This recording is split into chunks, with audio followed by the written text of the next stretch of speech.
Welcome everyone to the open call on online resumes and profiles. This is CEO of Resume Writing Academy, Marie Zimenoff. So today we're going to be talking about social media and profiles. Then we're going to talk about online and mobile resumes and what's going on in that space. And we're going to talk about personal website. We also have our Career Jam coming up on November 30th, and that is an opportunity for you to connect with your colleague and brainstorm, look at new trends and what's going on in the space. This year we'll have a different format for that event, and we'll be looking at mega trends in the industry focused on what is going on in the economy and in the job search world. So we'll be talking about how technology and specifically AI is impacting recruiting and hiring and job search. We'll be looking at how storytelling is coming into the career space, how that's impacting our profiles, our resumes, what we're doing differently because of that. We'll be looking at age, so the millennials taking their space in leadership in companies, and boomers not necessarily retiring and wanting to stay in the workplace, and how is that changing what we're telling folks in terms of career trajectory. We're looking at the gig economy and at career pathing and how that's changed. So there'll be specific trends that we'll be brainstorming. How are those trends in the global space impacting our work in the careers and branding space? We'd welcome you to join us in creating the trends for 2019.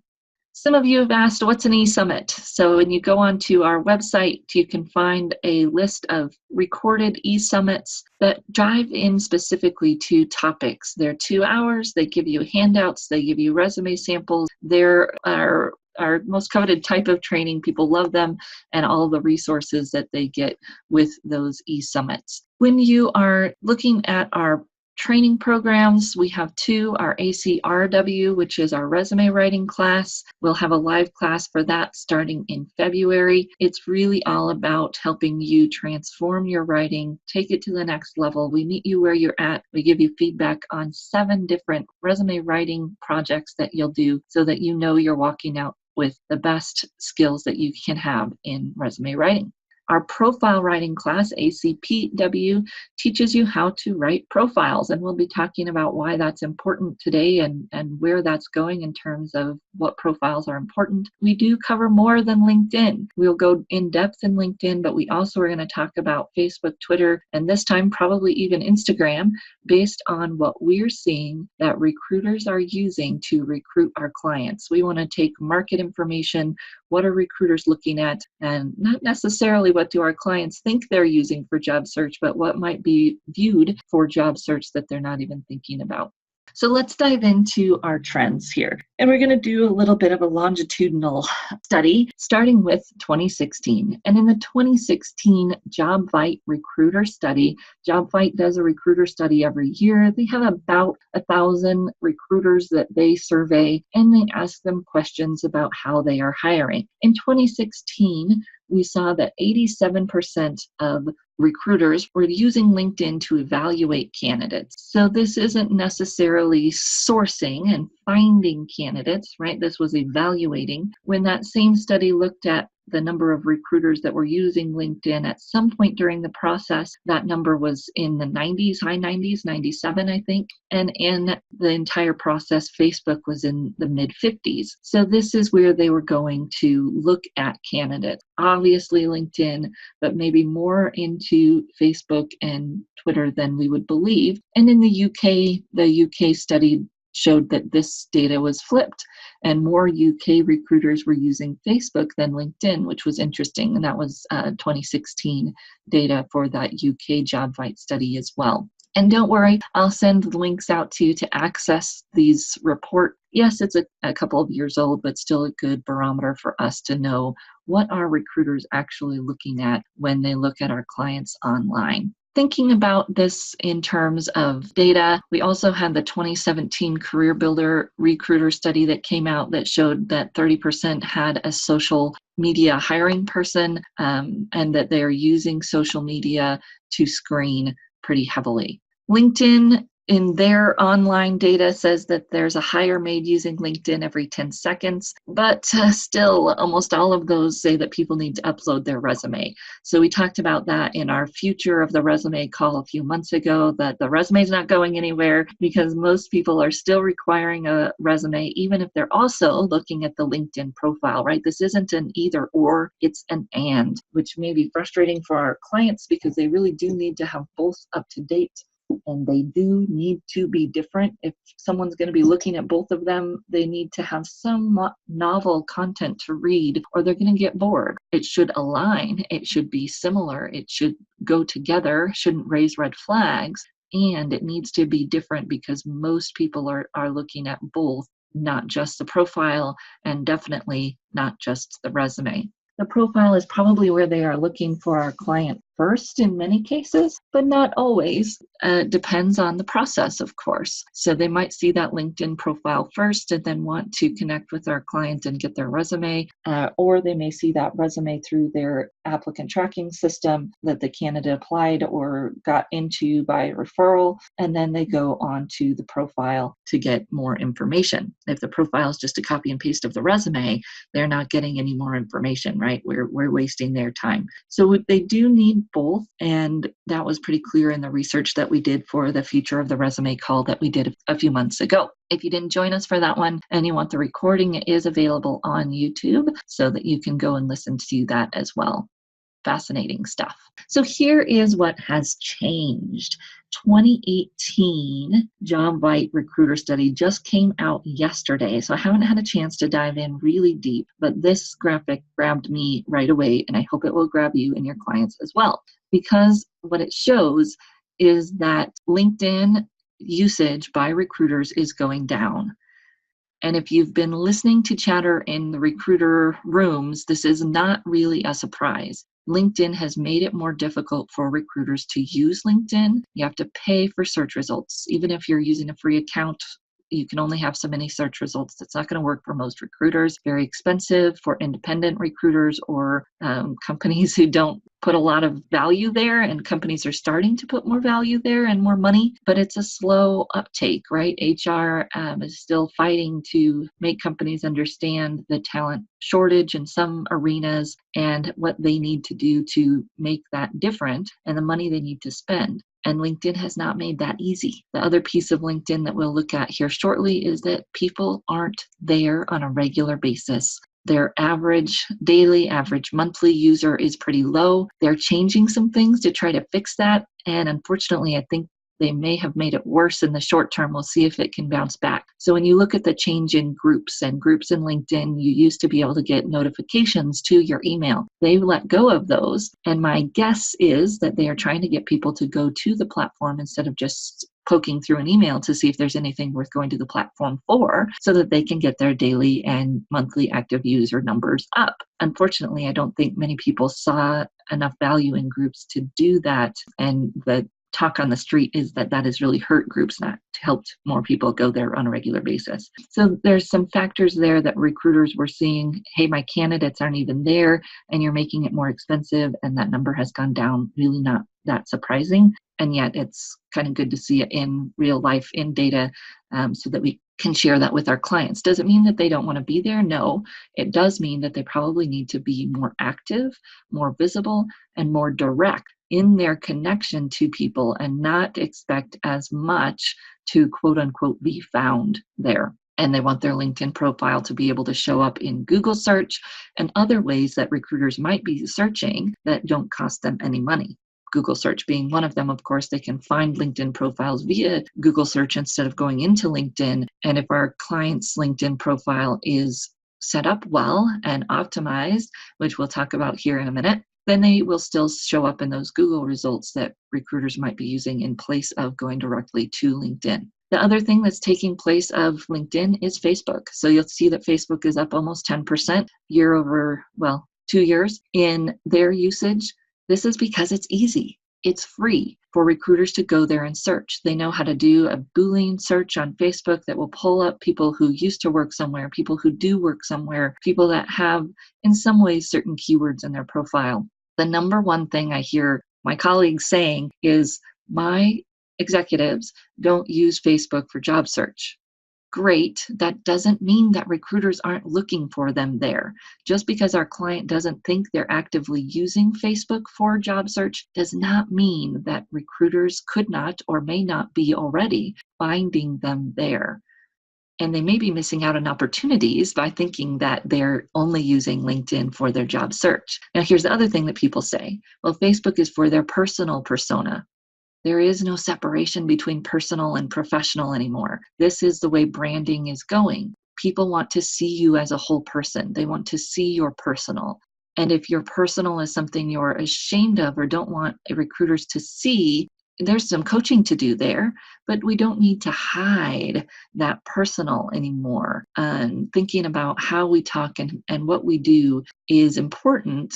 And the more and more that technology shifts and the generation shift, this is going to change. The other thing I hear from people is, oh, my executives aren't using it. And the numbers kind of would argue with that. Maybe it's true that our executive clients are the 10% of people on the earth that aren't on Facebook, or now maybe moving to Instagram.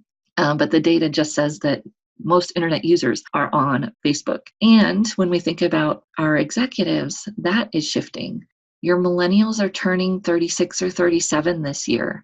3 years ago, 30% of them or so were in leadership positions, and that was 3 years ago. So think about how much that shifted. I haven't looked up the new data, but 3 years ago, Alexander Levitt shared at our CTL conference that 30% of them were in leadership positions. So most likely your executives are or will be soon millennials who are using Facebook, and that older group of millennials is the biggest user group on Facebook next to boomers. Your boomers are on Facebook.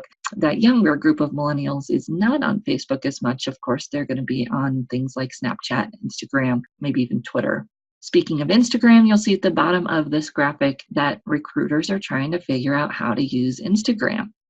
Millennials, people in tech companies, and people who are recruiting the younger millennials and Gen Z. I always kind of laugh when people talk about, oh, the millennials that are graduating, because it's actually Gen Z in most layouts of the generations. It's Gen Z who is, and at least for the last year or so, has been graduating from college.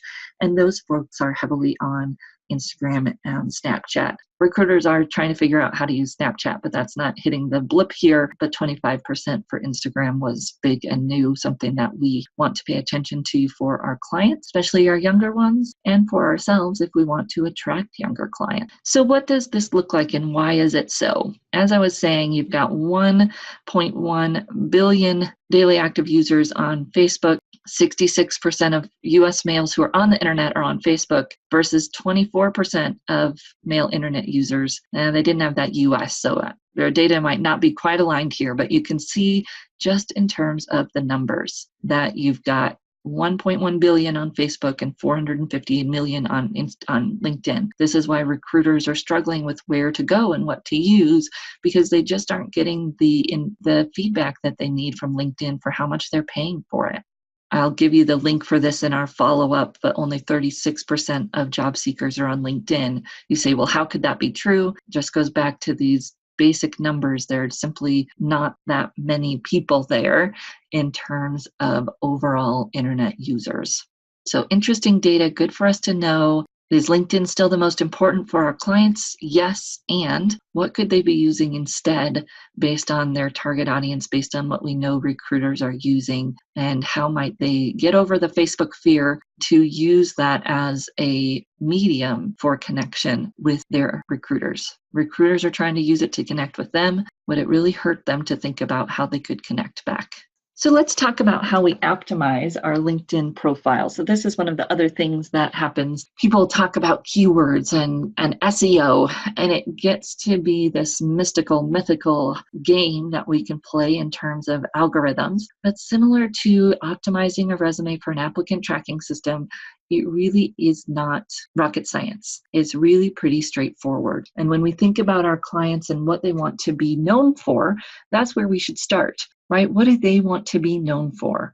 What are their quote unquote branded keywords? Are they a project manager? Are they a program manager? Are they an engineer? Are they a marketing specialist? Are they a digital marketing specialist? What do they want to be known for? Helping them get clarity in that brand is the first place that we can start. I like to use job descriptions that my clients have been targeting, look at some of the common words and put those together. Yes, you can use technology systems to do that. I would be hesitant to pay for them because a lot of it is common sense and things that you can do with your client, that actually there's a lot of coaching value in doing them with your client, going through and helping them make sure they're focused, understand what words employers think are important in their target audience, and really use that as a coaching tool for your client. The most powerful thing they can be is focused, and this is a way that we can help them do that. They know that LinkedIn keywords are important. They've heard about SEO. What they probably aren't doing and maybe don't want to take the time to do is really dig in and make sure they're focused so that they can have powerful keywords in their documents. Most of the time we think of keywords in these fluffy terms, so I'm going to challenge you to make it hard skills focused. LinkedIn recruiters are not going to search for someone who has great communication skills. They'd get hundreds and hundreds of results. They're using hard skills, hard terms, things that will be differentiating and pull out what they're looking for. You can go to the filters on a LinkedIn search to see what they can search for, right? What might be most important to them.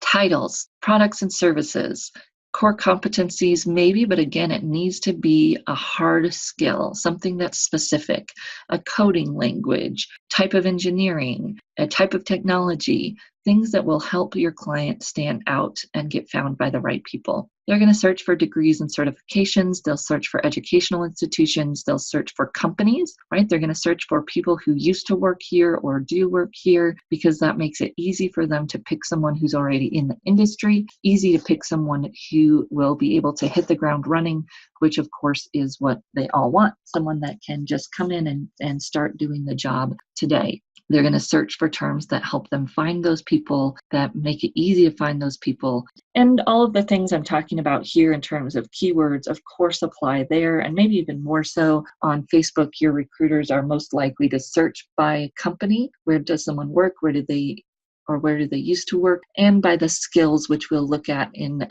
LinkedIn here in just a second. You also have skills in Facebook, but not quite to the depth that you do in LinkedIn, which in some ways makes it even easier for them to search. Here's what things can look like in LinkedIn. You can put keywords in your name. I don't recommend that because it is against LinkedIn's policy to put program manager, project manager, or Colorado mortgage broker in his name. Yes, he might show up more in search, although these other areas are just as good. And it's against LinkedIn's profile policy to put things that don't belong in the name field.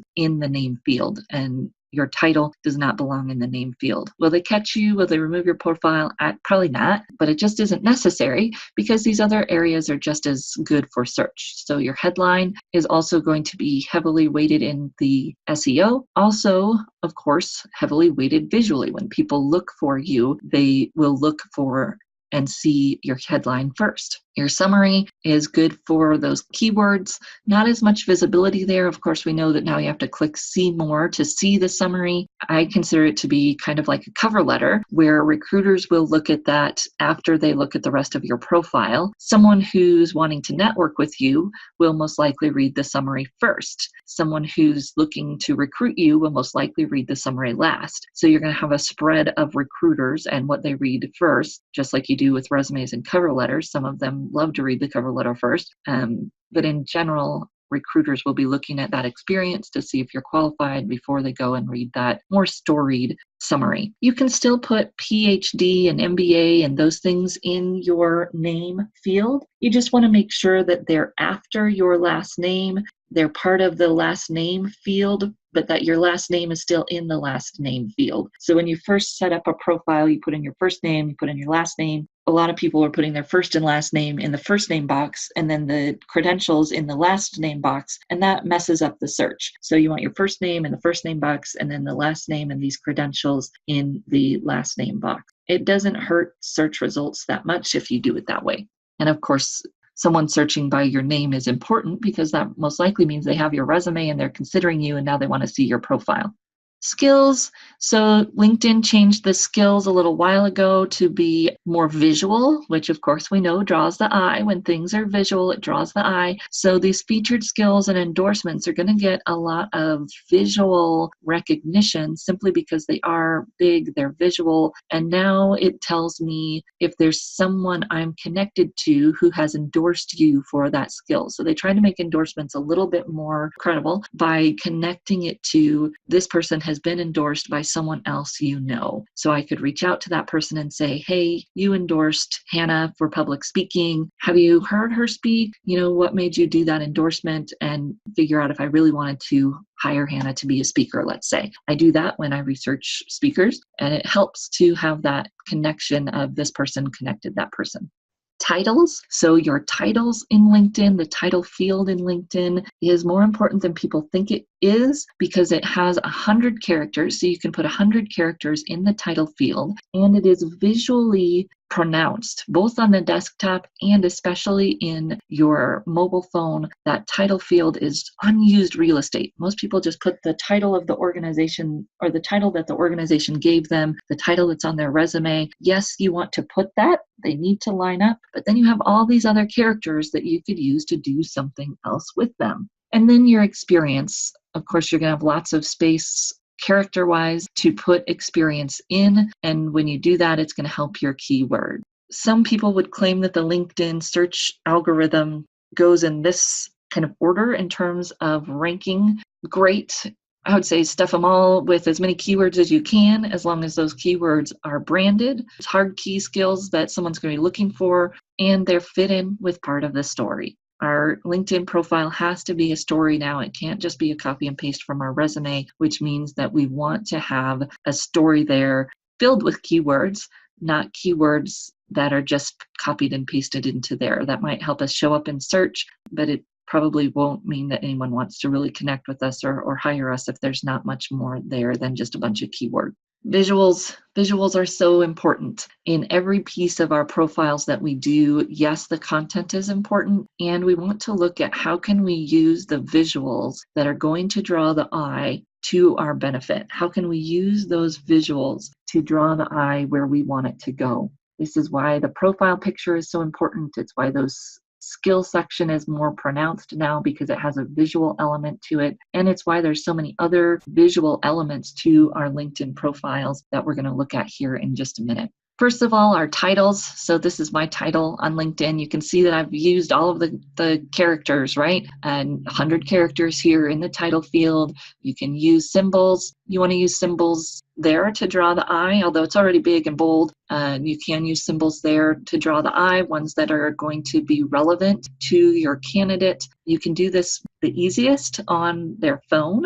So you can go into the phone and update those titles. People are doing the same thing in their LinkedIn headline, using some of those characters in your headline, which is great. You can do that as well to draw the eye there. The headline's even more and big and bold and pronounced. I don't know that you necessarily need characters to draw your eye there, but you can use them there. Thinking about those visuals as an eye catcher, but also as strategy. If it gets too busy, if it's too much, it's a turnoff. I've seen people with tons of these characters in their headline, and I don't think it's doing for them what they think it's doing, because I look at it and just go, no value there, that just too much flash, and I move on. So a good balance there, still a professional use of those characters to draw the eye in. And of course, in your headline, you have 120 characters. If you do it on your phone, you can get 200 plus characters into your headline. I'm in some ways a favor of just using the 120, maybe a few more, because it's really about getting someone to read it, and we need to be focused and succinct. It should be clear that we know who we are and what we do and the value that we offer in each of these areas. In the title field, again, I think most people aren't using this well to catch the eye and to communicate who they are. In the mobile version, this is all you see in the experience area at first is someone's titles. So a lot of opportunity here to use those characters and make your candidate stand out. Visuals. LinkedIn is adding to and more improving their visuals. Obviously, you've got your headline. People can put pictures in there that are branded for themselves. What is it that they do? Who is it that they are? Go beyond the professional. Get some personality into this. I created that headline using Canva, or the background using canva.com. There's other systems you can use. Find a system that automatically sizes things to fit the medium so that you don't have to worry about that. Maybe an extra service that you could offer for your clients if you're doing this as an entrepreneur, as a business, is to design those or to connect them with someone else who can help them design those. Then you have the visuals at the bottom of each section in LinkedIn. So these ones under the summary didn't used to show up, and now they do. I like that. So if you've connected a video, a slide share, an infographic, resume, if your clients insist on uploading their resume, they can. I'm not a huge fan of that, but they can do it if they want to. Those now show up visually here on their profile, both under the summary section and then under each experience section as you go down. On the right is how it looks in a phone, and this is emphasizing the visual impact of your activity. This is my friend Vivica von Rosen. If you don't know her, don't follow her. I would recommend it. She's the LinkedIn expert and has been for years and years. Even when I first met her at the Workforce Center here in Larimer County teaching LinkedIn classes, she is obviously active and you can see her activity. And this shows up on your profile on the desktop as well, even more pronounced on the mobile, that you have the visuals there of your activity. I just looked at a potential client's profile yesterday, and he has no activity, absolutely nothing, never posted an article and never liked anything. And there's this big visual missing from his profile, right? It's very obvious to me looking at profiles all the time that he has no activity. As a job seeker, an open job seeker, that's probably hurting him to not have any activity at all. There's no visual to draw the eye to, and it doesn't seem like he's engaged in his industry and that thought leadership piece that he could be. In Facebook, we can do the same thing. These profiles are using the space, they're using characters. You can do this in LinkedIn, you can do it in Facebook to make it easy to read, right? Where it's easy to skim, it's easy to scan. It's best practices for web writing is that things are short, bulleted, and easy to get through. In Facebook, you also have this little visual that's almost like the LinkedIn banner. On the sidebar of your Facebook profile, you have this intro, and you've got 100 characters to write a little Twitter-like bio, and then you get to choose the pictures that are highlighted underneath that intro. So if you look at mine, you look at Vivica's on Facebook, they have this collage that I have, and I'm assuming Vivica has done the same, strategically chosen which pictures are there that represent my brand, that show me speaking, that are fun, whatever it is that you want or your client wants your brand to be on Facebook, you can visually manage that in this intro section by showing those pictures that show up. And that piece would be the piece that someone might see if they're looking at your profile, even if they're not a Facebook friend. So you have that opportunity to brand your Facebook profile and make it easy to read. Facebook didn't let you always use a hard return in their profiles, but now they do, so you can make it nice and pretty like this in your About Me section. And it looks like About Me when you look at it in your profile, but when someone else looks at it, it says About Vivica or About Marie or about whoever you are in Facebook. Do your clients need to work on their Facebook profile? What will they get out of it? 63% of recruiters looking at Facebook to find candidates. Is it an untapped area that maybe they could allow to be used for job search that they haven't thought about? It doesn't mean that they have to make everything public. Facebook lets you choose every time you post something, is it public, your friends, or your friends of your friends? So they could just choose a few posts to go back and make public. Maybe things of them doing travel for business, doing presentations, sharing something that's related to their business. They could go back and make those specific entries public. And then when someone does find them, they would be able to see those branded pieces of information, not everything in their profile. Now, just because not everything is public doesn't mean that not everything might not be seen. We know that. And everything might be scored by software. Lots of articles being shared right now about new software that they're using for social sourcing, social screening, that will go through someone's profile and score it. They're using them to score for personality characteristics. They're also using them to find red flags. So do you demonstrate behaviors like aggression, intimidation? And companies are developing software that will let a recruiter screen your entire online presence, all of your profiles, all of your activity, all of your likes, your comments for those personality characteristics, and they'll send me a score. It's the same way those visual interviews work. When you have to record an interview, it's scored based on whatever the person programs in, but also can be scored based on those personality characteristics. And then are you doing things that cause these red flags behaviors online, on social media? And the more companies get aware of and pressured from their employees to monitor bullying and harassment and bias, which I think we'd all agree are good things, to be aware of that and careful of it and managing it at their companies, they're also going to be looking for those things when they hire so that they don't bring someone on who has behaviors of aggression, harassment. So if your clients are doing those things on Facebook, even if their profile is private, it's possible that those red flag behaviors can be recognized by the software. It's not heavily used right now. It's just coming on the market. How will they use it? How will they make sure it's not biased? How will they make sure it's not discriminatory?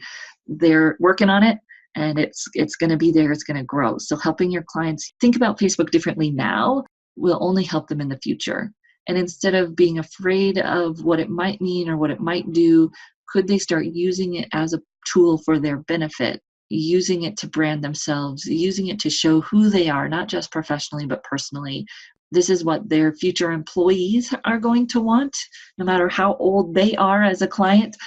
Their future employees are most likely want to engage with them more personally. How do they want to do that? How do they want to build a brand that does that? They can start doing it now on Facebook, and you can help them to not be afraid, but to use this as a tool for themselves. So what do we do on social media? What type of content are you posting? And even thinking about your profiles and the voice of your profile. How does it sound? How does it look? Facebook connects through people, LinkedIn through purpose. What do you do? Twitter through passion and those passionate communities that we find on Twitter. So is recruiting mobile? There's a lot of talk of mobile resumes and, create your resume using this mobile app. Let's look at what the data says. So 19% of companies plan to invest in mobile careers pages in 2016 JobVite study. I haven't done that research again since. I would have bet that it's increased, probably not that much. 13% of recruiters were using recruiting apps in 2016. Those were mostly things we've all heard of, Indeed, LinkedIn. So they're using some proprietary apps, but mostly things that our clients already are on or have ease to access. 36% of companies enabled mobile incoming applications, and again, mostly through those existing apps. And then 59% were using mobile to review resumes. If you think about how you and I work every day, are you sitting on your phone working? Probably not, unless you're traveling or sitting somewhere waiting for something. Most of the time you're on your desktop, and that's what we see here. This might have gone up a little bit since 2016, but recruiters are working. They're most likely on a desktop when they're looking at a resume or a LinkedIn profile. The other percentage is when they're traveling or doing things out of the office, but it's hard to use your phone to work. Maybe a tablet, but even then, if you're really doing a lot of writing and typing and work, you probably are at a desktop. Many of us are at a desktop with 2 monitors, right? So a phone isn't taking the place of work. Recruiters are working when they're looking at these things, so these percentages aren't that surprising. And if you want to get that RiseSmart study, feel free to reach out to me and I can connect you with Kimberly Schneiderman, who shared that RiseSmart study with us at the Career Thought Leaders Conference in Baltimore in 2017.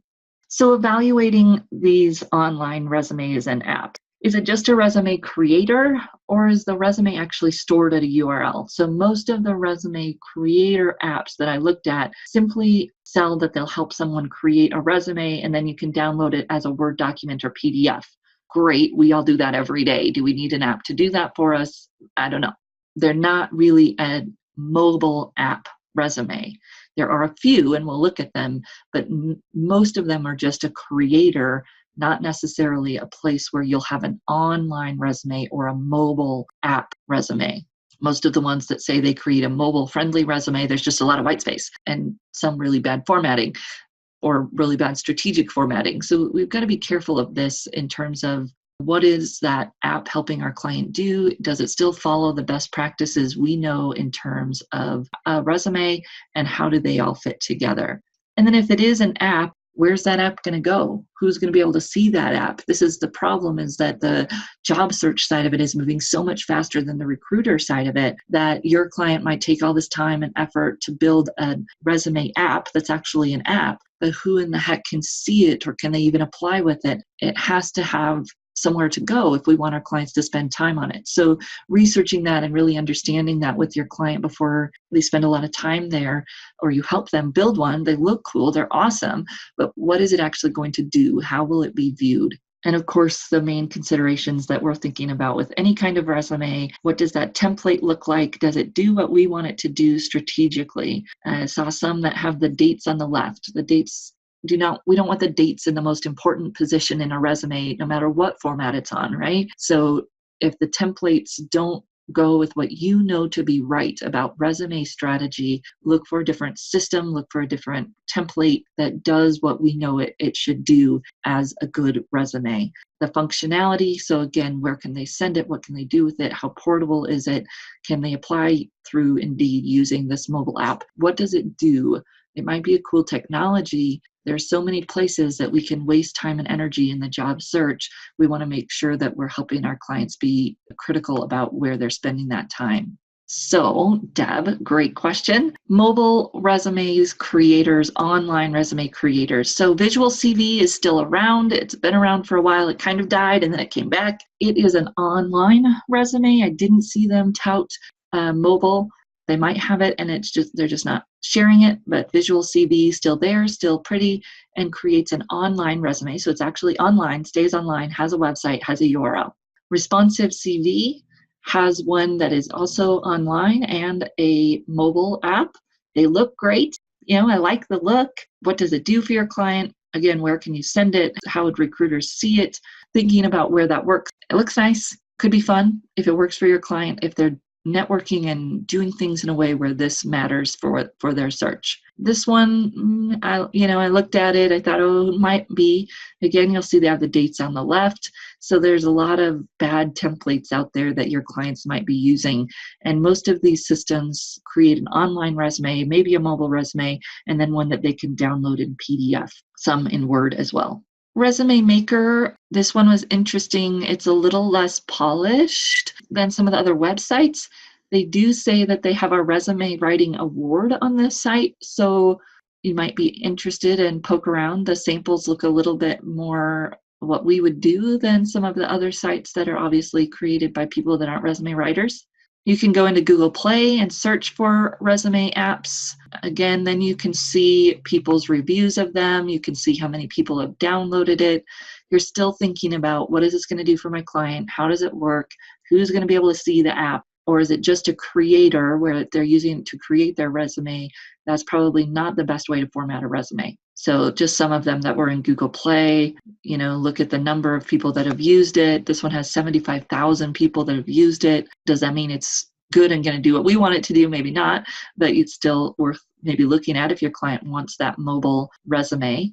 My guess is that this one is just one that makes it.